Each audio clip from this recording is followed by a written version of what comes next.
I would like to speak for a moment because I know you've been talked to today and you've heard some of the best advice and some of the most wonderful words of wisdom, so I'd like to spend some time hearing from you all.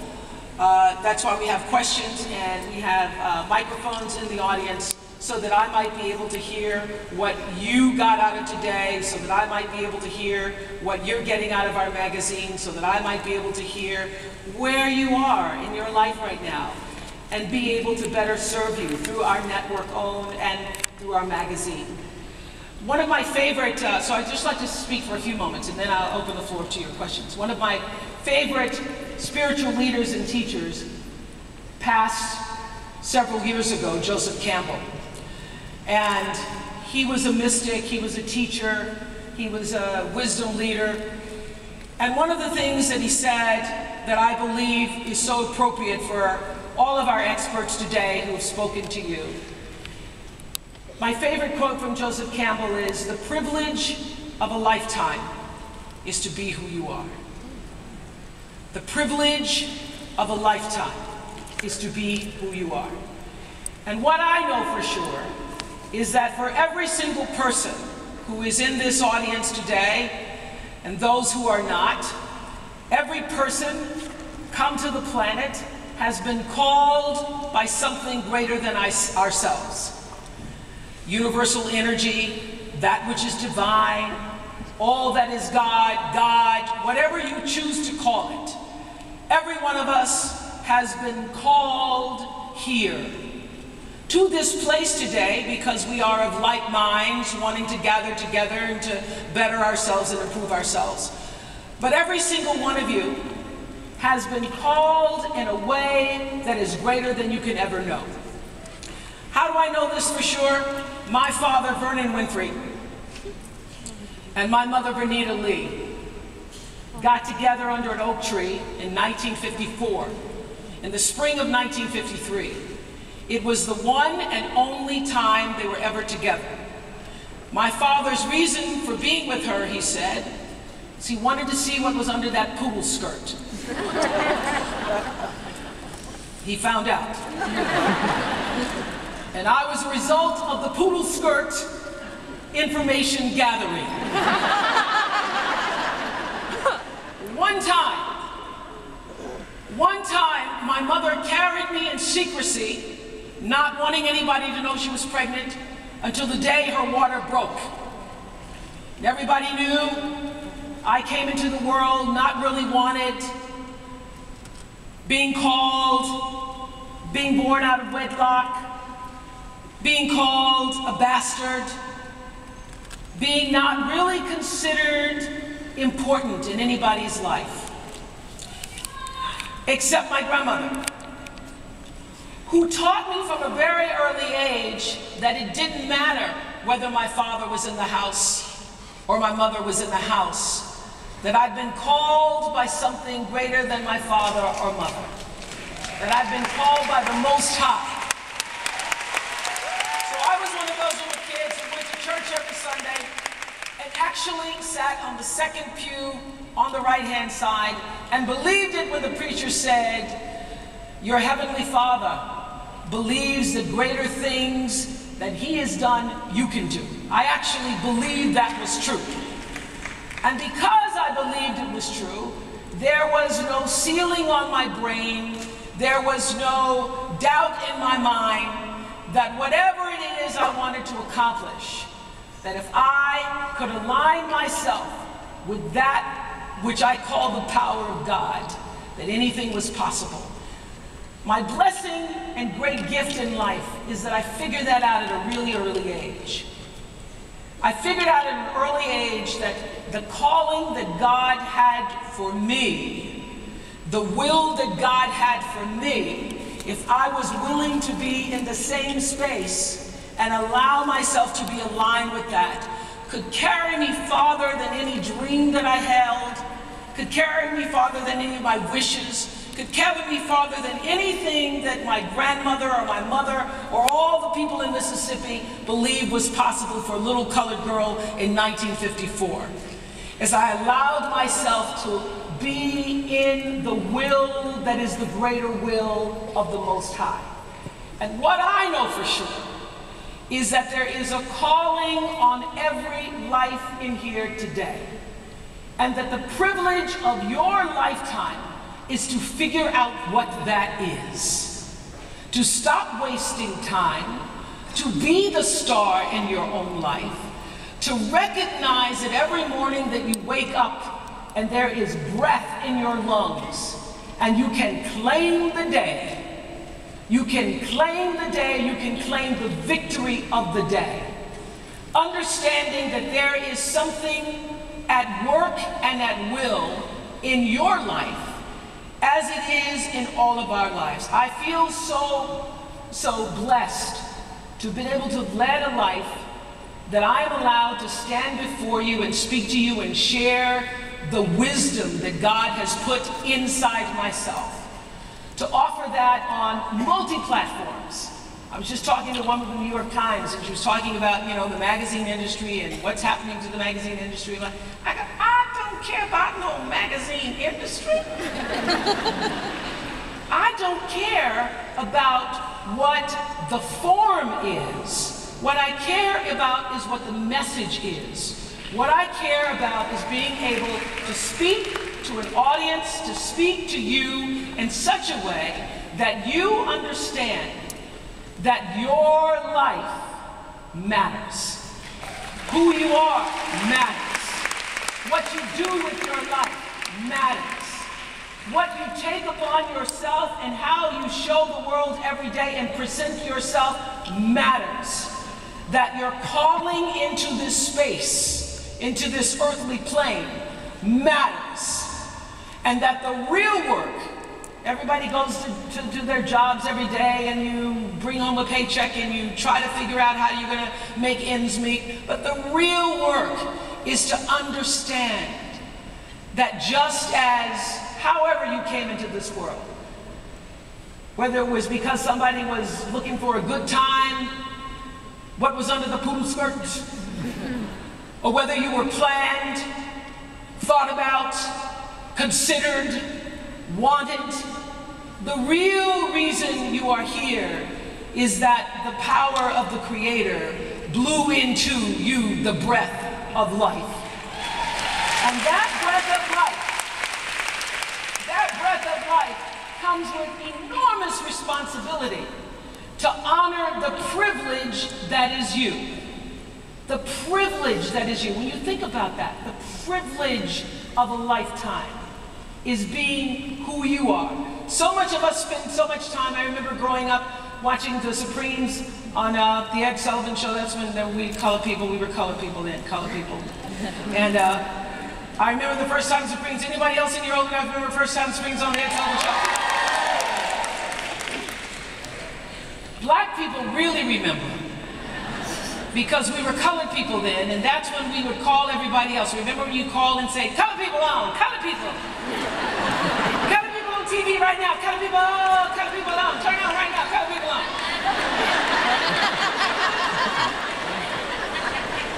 Oh, she's nodding because she knows.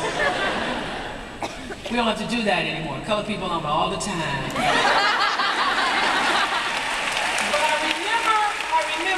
The reason I remember is because I remember seeing Diana Ross for the first time.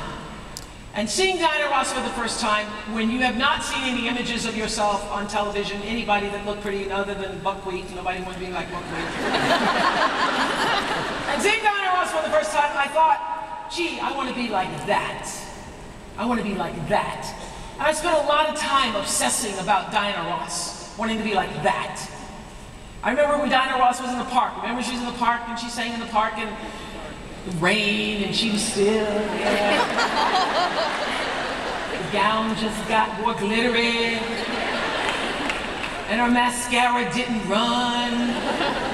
And she had on diamond earrings. I remember the next day calling that production company that was at the end of the screen asking, what kind of mascara was that? I want some of that kind of mascara. I want some diamond earrings like that. So I spent a lot of time obsessing about Diana Ross and how I could be like that. Till I learned I'm never going to be a Diana Ross. I'm never going to be Diana Ross. And so many of people waste time wanting to have a life that doesn't belong to you. Wanting a life that isn't really yours, instead of claiming the privilege of a lifetime that it is to be you. So when I figured out I ain't gonna be Diana Ross because I, number one, can't sing, never gonna have the hips, not gonna have the hair unless I get a really good weave, but I can be a really good me if I start focusing on what God has given me. What God has given you should be your focus. What God has given you. And I would say this, I talk a lot about God. Somebody said to me on Twitter the other day, Oprah, you talk so much about God, that's why your network is struggling. And I said, say that to my face.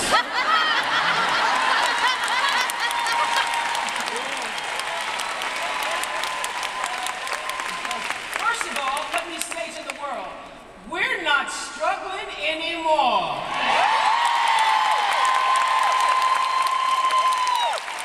We're not struggling anymore.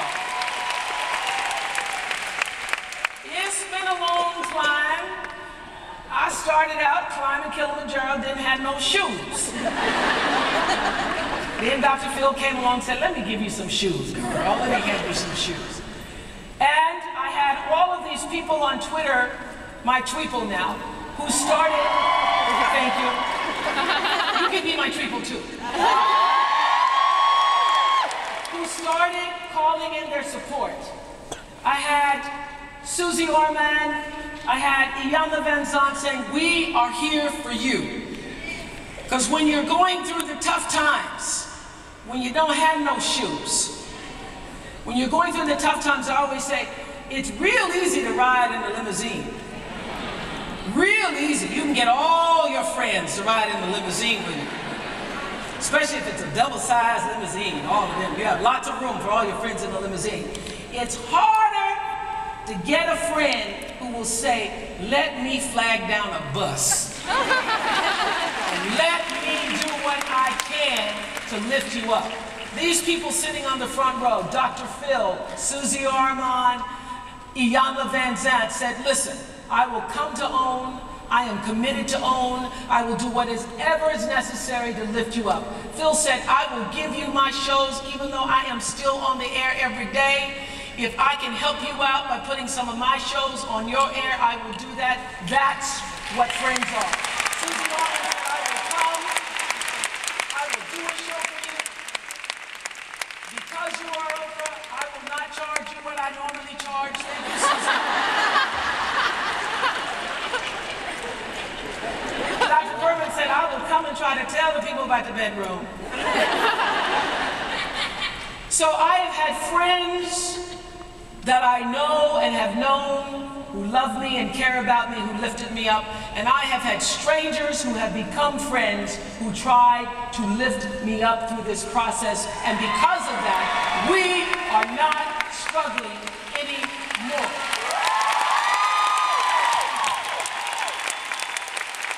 We are not struggling anymore.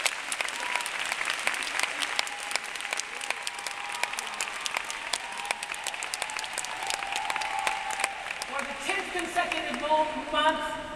consecutive month, now everybody said it was going to take 3 years. And then 3 months out, people said, what's happening? You're not doing it. The press tried to cut me off at the knees. They tried to make me bleed. Phil called me up and said, you hanging in? Yeah, I'm hanging. I'm on one arm, but I'm hanging. What I know, for sure, what God has for you. You know it. And this time, this challenge, this walking up the mountain has been the most blessed experience I have ever known. I got to see who I was. I got to see who my real friends were.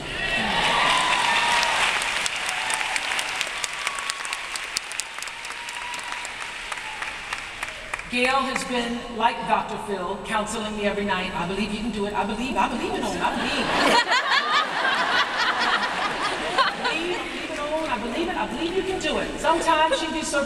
now, she's on CBS. Honest to God, I was talking to Gail one night, true story. She asked me a question, you doing all right? How's it going? And I went to answer the question and I hear,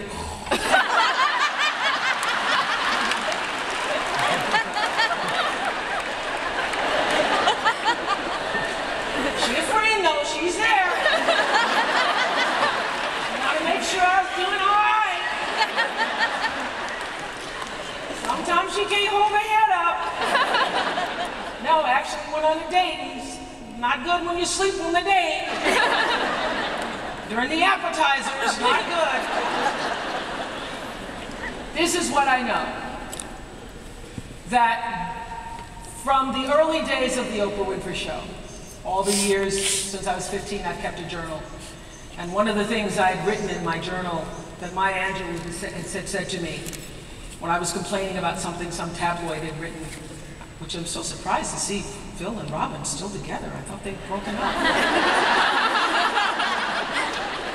Oh my God, you're here. Something some tabloid had written and I was, lamenting about it. And Maya Angelou said to me what I'm saying to you today. She said, baby, right now you're in show business. But one day you will be about your father's business. And I'm not talking about Vernon Winfrey. One day you will understand that the real business of your life is to figure out what is your father's business and how the privilege that is your life and your lifetime aligns with your father's business. This is what I also know, that when you choose, as every one of our expert guests has today, when you choose to use your life in the paradigm of service, no matter what is your profession, if the paradigm changes to service, you will be honored by that calling and that service.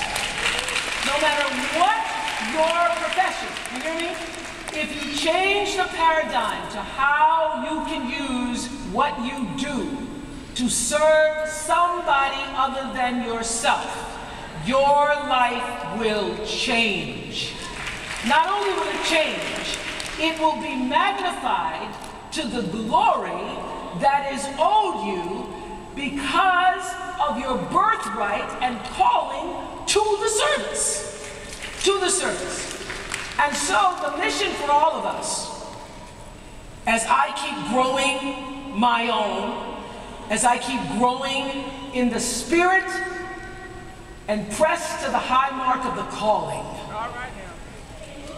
Press to the high mark of the calling that is my life, that I know is also your life. The key is to align yourself with the whispers that the master of the universe is whispering to us at all times. You all have heard me say before that life often, all these people you see on the Dr. Phil show, most of the time, all of the time, truly, in the years that I was doing the Oprah Winfrey Show, when people would come on with their problems and they were talking about crises they were in, there was always a time in their life when they could have gotten it in the whisper. Because God, the universe, that which is all, speaks to us first in the whispers. And whispers, as you know, are just that. Anybody who's discovered their mate, their partner, their husband, their wife was having an affair, you always had a whisper. Anybody who's had something go wrong, you've always had, and the whisper is just this.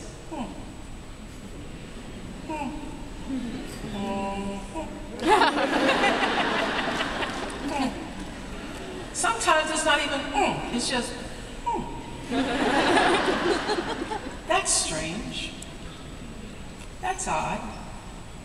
Or even worse, that don't make no sense. When you don't pay attention to the it gets louder. Have you noticed that? Oomps get louder. You don't pay attention to it, it's like a thump upside your head. My grandmother, when company used to come, she would just turn and just thump me upside the head. That meant, shut up. Just a little thump, not quite a brick. And the thump is like a message. Just you need to do something. You don't pay attention to that, it gets a little louder.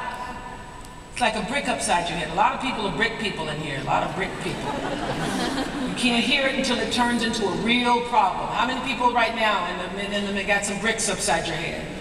You don't pay attention to the brick becomes a brick wall falling down on you. Crisis, in full crisis mode. So my goal is to help you hear the whispers. That's what all of this today was about. Every single person is speaking to you about how you can attune to the whispers in your life and align yourself with that which you are called to do. My favorite Bible verse that carries me through all things, all times. The other day I had a scare.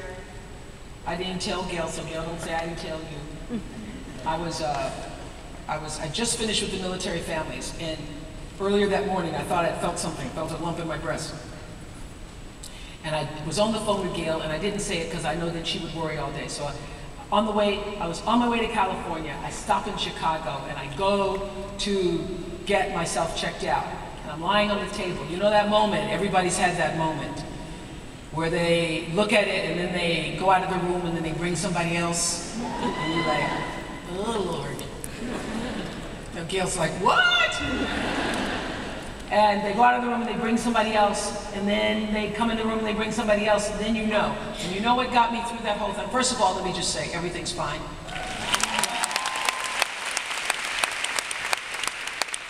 But during the whole time, the woman's like, are you going to be okay? And I think, would you like to have the biopsy now, or would you like to come back 2 months later? I go, do I look like a come back 2 months later? Do I look like the kind of person who's going to leave here and come back 2 months later? No, let's do it, let's do it, let's do it.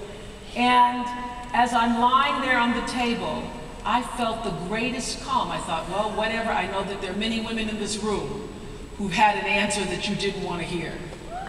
And there are other women in this room, you've been in that exact position where you're in the prayer. And you know what my prayer was? In God, I move and breathe and have my being. In God, I move and breathe and have my being. And whatever the answer is going to be, whatever that doctor comes in here and tells me, in God, I move and breathe and have my being. And no matter what, in God, I move and breathe and have my being. And it's going to be all right. I leave you with that. Whatever you're going through right now, whatever the trial, whatever the situation, whatever the calamity, whatever the dilemma, whatever the choices, as Ayanda was talking about, in God, I move and breathe and have my being. And that being, that is you. The great privilege to be you. To be you. The work that needs to be done right where you are right now, starting today, from this moment, to use all of this information to be you, this privilege. When you do that, you honor the fullness of your creation. Bless you in doing that.